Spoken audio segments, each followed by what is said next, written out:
нету пещер. Еще табун диких лошадей. И так долгожданная первая пещера. Вон виднеется лед. Возможно, это один из входов только в эту пещеру. Потерял камеру. Итак, я запаковался. Ел арбуз. Теперь чуть будет легче. Сейчас я направляюсь на поиск пещеры, которая находится, как ни странно, на верхушке горы. Заезжаю на гору. К сожалению, тут нет тропинки, поэтому делаем свою. Это хорошо, что здесь еще каменистый грунт, потому что по такому крутому подъему по траве я просто буксовал бы. Уже всю эту гору вокруг облазил. Стою на ее верхушке. И что-то пещеры не видно. Единственный вариант остается, что она вот здесь внизу. Сейчас буду туда съезжать. Опять спуск по жестячку. Хардкорненький. Я сейчас максимально опустил сиденье, поэтому будет полегче.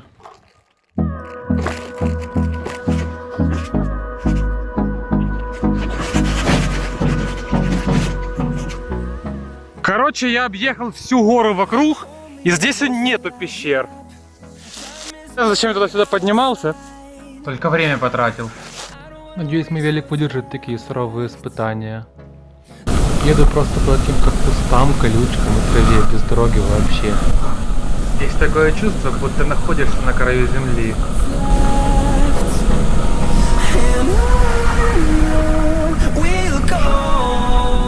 Здравствуйте. А ваш гид далеко? Ту гору облазил вокруг, сверху полазил, везде, там нету пещеры. Вот тут прям, типа, последнее, что видно? Да. Но не на ней, а вот ближе к нам, прям 5 по склону, и там. Я потерял очень много времени на подъем, на поиск пещеры, которую я так и не нашел. Уже 6-й час, кстати.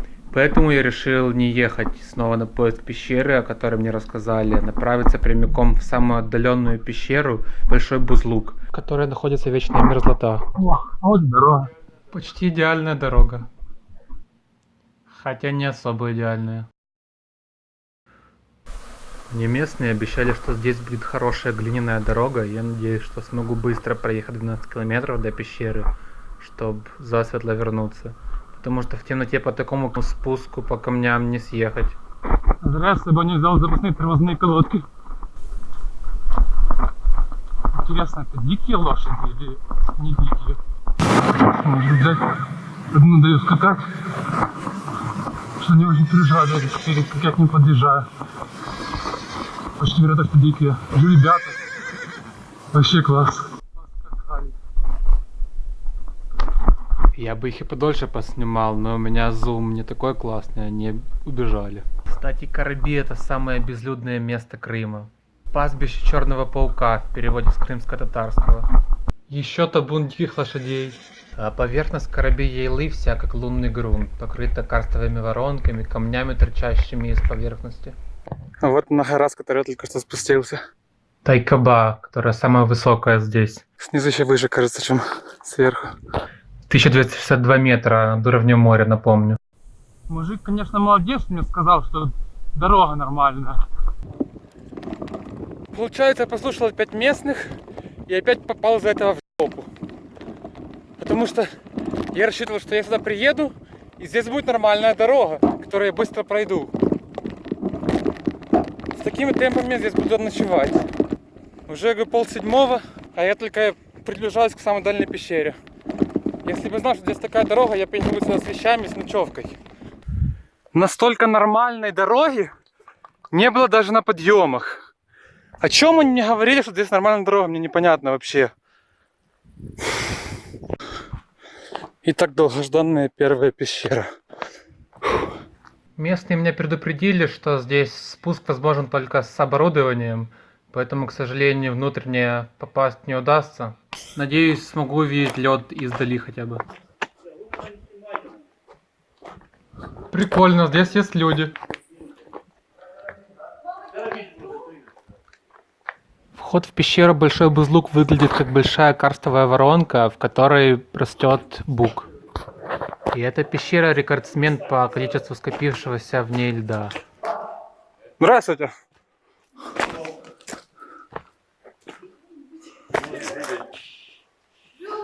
Прыгаем вот так. Раз, два, раз. Вон виднеется лед в глубине. Далеко эта пещера уходит? Ну вот вниз вот это, еще есть 30-метровый колодец, но туда не советую, там глубиной колодец. Там, по-моему, 80 метров, нет? А? 80 метров. Вообще, мне сейчас очень крупно повезло. Я встретил группу альпинистов с оборудованием, и с ними сейчас спускаюсь в пещеру смотреть на лед.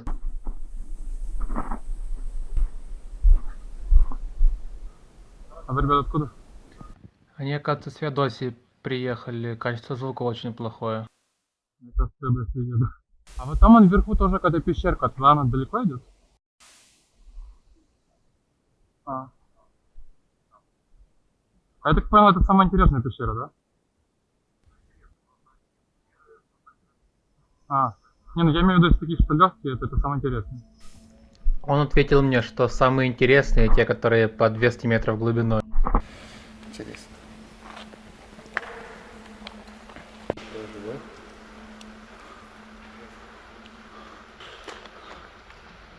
Что-то сниму. В августе лед. Вот, все висит, да. И сосулька. Лед.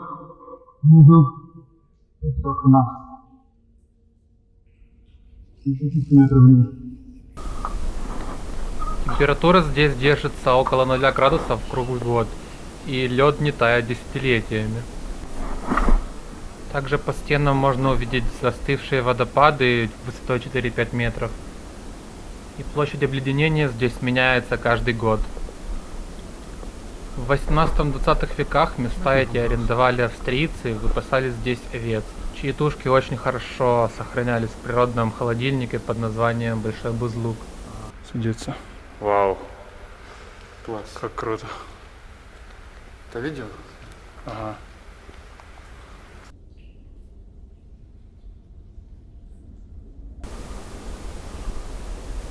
А я еще сомневался, стоит ли сюда ехать.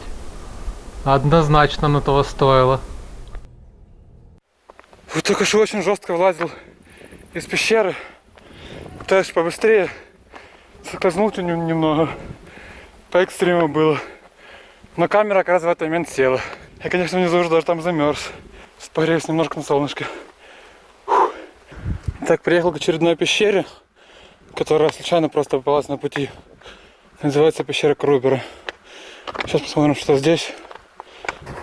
Я так понимаю, она очень жесткая.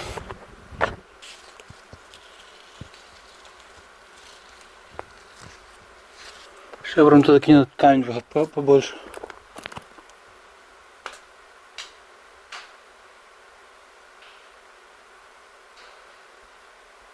Офигеть! До сих пор падает.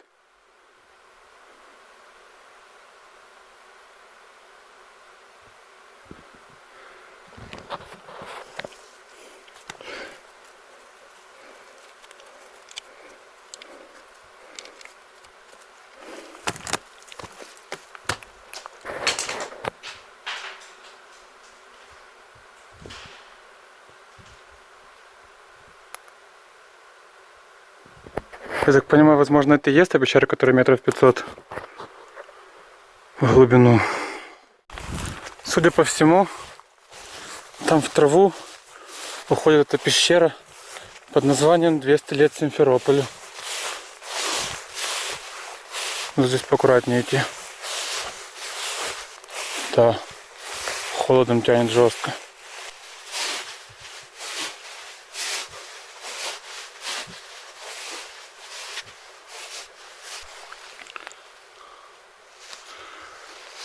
Даже нечего бросить, чтобы проверить глубину. Вот она. Возможно, это один из входов только в эту пещеру. Здесь действительно можно провалиться. Просто травой закрыто. Видимо, глубоко уходит. В эту пещеру я уже не буду искать нормальный вход. Потому что уже темнеет, я боюсь, что я могу не успеть засветло вернуться в село.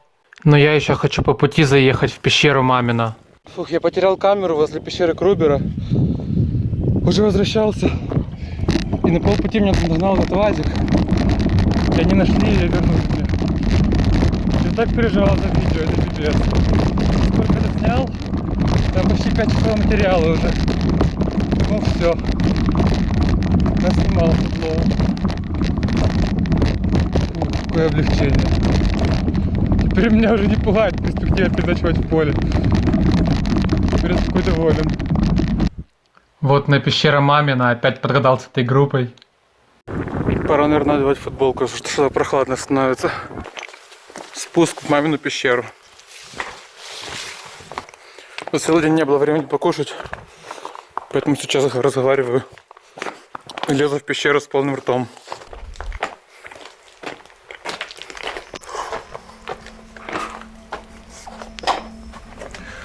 Выглядит как Голланд.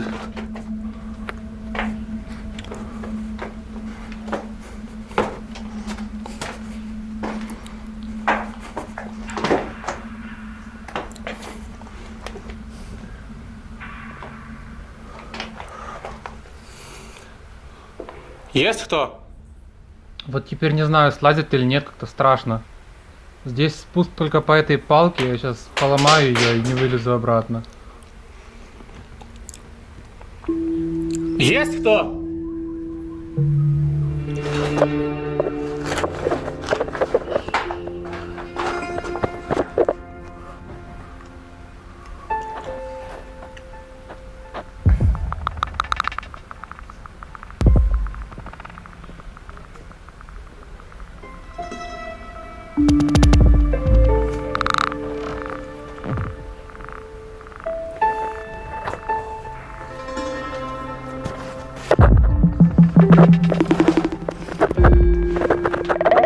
А вы внизу?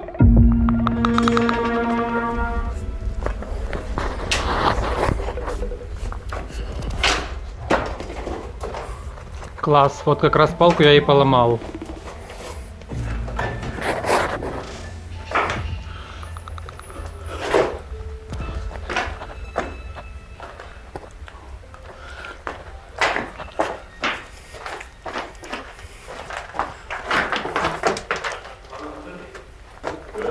А я не вижу. Ты не знала, что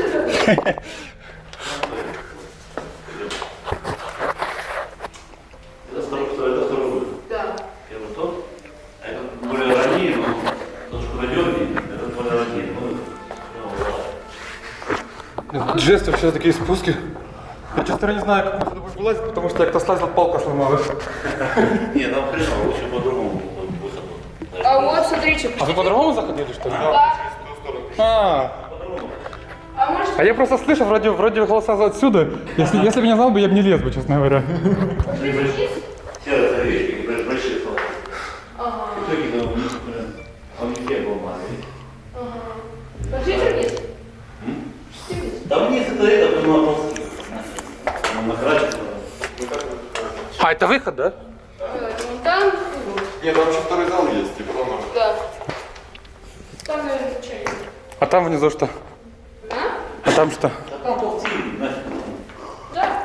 Ну, хотите, можете сказать. Ну я быстренько. Ого! А там дальше есть какое-то помещение? Может быть и есть, но не дает. Да, пошлите.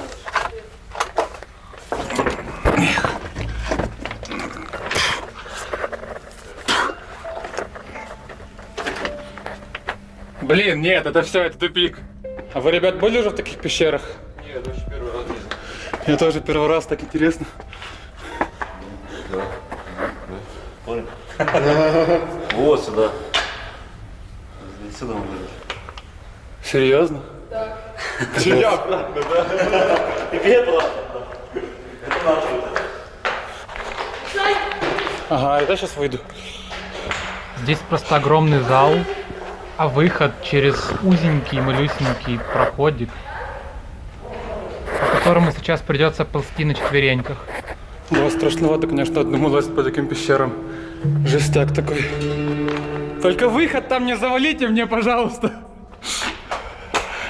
Серый, ты выполз? А, еще нет. Ну ползи давай. Жесть. Удобно? О, все, села батарейка. Дальше фонарик не работает. Капец тут узко. Да, это вообще. Вот это самое узкое место было. Там дальше посвободнее. Нет. Там есть? О, нормально. Вот тут так тепло сразу. Покажи. А вот забито. Вон, иди сюда. А вон там лучше.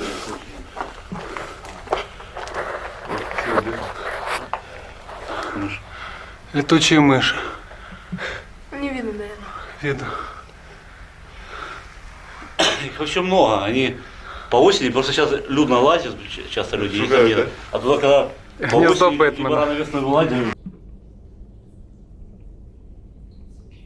Здесь легче выходить, нет? Чем где? А, чем там где залазил? Ну, тут ползти нужно. Выйдешь на центральную трассу и левее держись. И как раз выйдешь, четкая трасса пошла один раз. А, вообще, я подниматься не буду, да? Не будешь Круто. Ну небольшой перевал, подъемчик, и потом только вниз пошла Супер. она. Там на катике попадешь. Тут единственное, вот сейчас по плату, тут прямяк, тут нормально. Чуть-чуть на подъемчик небольшой и вниз. Покатишь. Ну, назад чуть-чуть. Может, еще одну пещеру успею? Я шучу. Все, спасибо, удачи. Красивейшее, конечно, место.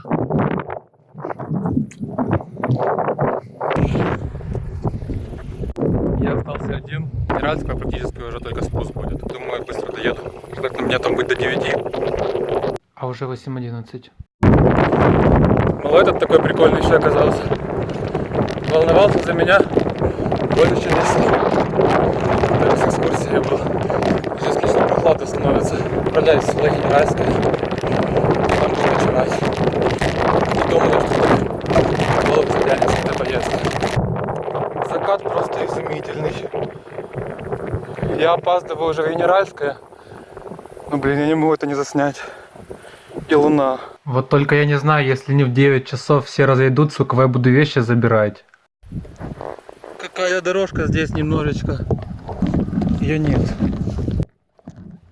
Жутко здесь, конечно, ночью ехать одному. Особенно учитывая то, что это самое безлюдное место Крыма.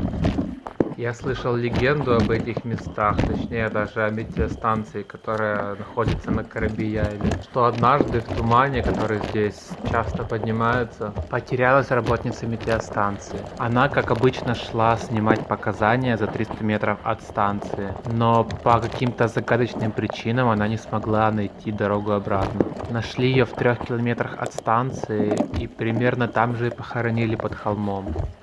После этого случая всех работников метеостанции, находящихся в горах, обязывают пристегиваться к специальному тросу.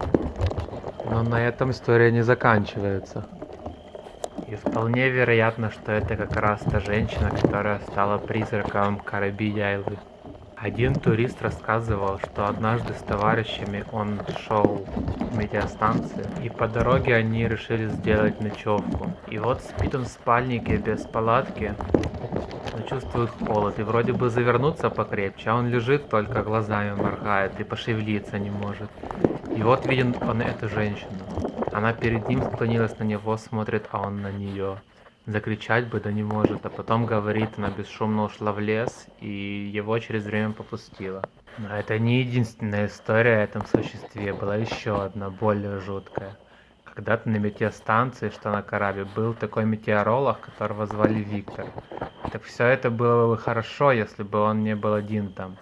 Но и тяжело туда добраться было зимой, снег, сугробы. Ему рюкзаки оставляли на краю плата, а он сам шел на лыжах за провиантом. Так вот, однажды он не вернулся, забрал рюкзак, пошел домой, но не успел, стемнело. Вероятно, по дороге заблудился, а кто там был, знает, там легко заблудиться.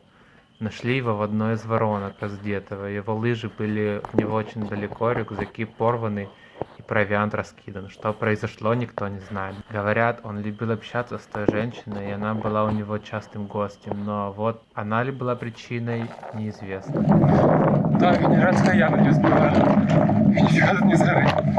Жесть. Наконец-таки я хоть доехал до леса. Но только что проезжал болото, почти полностью его проехал, но в конце все-таки встрял в него. Поломался последний контактный ботинок, который я ремонтировал до этого на СТО. Его просто с мясом вырвало. Видимо, дальше буду ехать без контактов.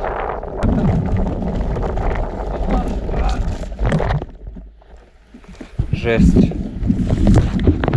Опять болото. Прям въехал в них на всей скорости.